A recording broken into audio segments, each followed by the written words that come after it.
Medyo maselan magluto ng pugita kasi madaling tumigas, Opo. 'di ba? So ano ang sikreto para hindi tumigas? Nilalaga lang po natin ito ng sa katas niya lang po, ma'am. Nilalagyan ng tubig po. Walang tubig.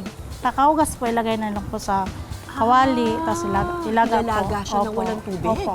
Walang tubig po. Sa isang kawali, igigisa ang luya, bawang at sibuyas. Sunod na ilalagay ang pugita, titimplahan ng paminta, toyo at kalamansi. Halo po natin.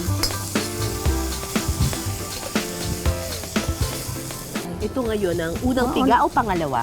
Pangalawang biga po. Ito yung pangalawa. Opo.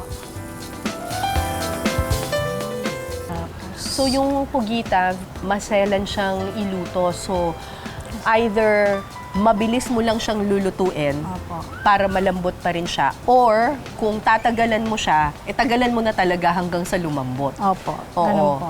Titimplahan ito ng kaunting asukal. Ilalagay ang unang piga ng gata, kaunting suka, at saka pakukuluin sa loob ng 3 minuto. Lumambot na ba? Opo. Lambot na siya, ma'am. At saka nagmamantika na rin, Opo, ano? nagmamantika na po, ma'am. So pag ganyan Ilalagay po, ko na po yung sili. sili po. Okay. Tapos onion po, ma'am. Lalagyan ka ulit ng onion. Saglit na lang po, ma'am. Mga kapuso, luto na ang adobo sa gata na pugita.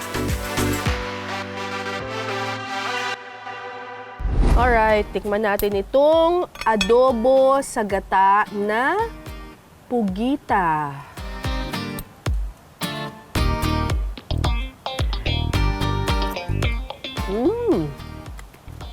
Yeah.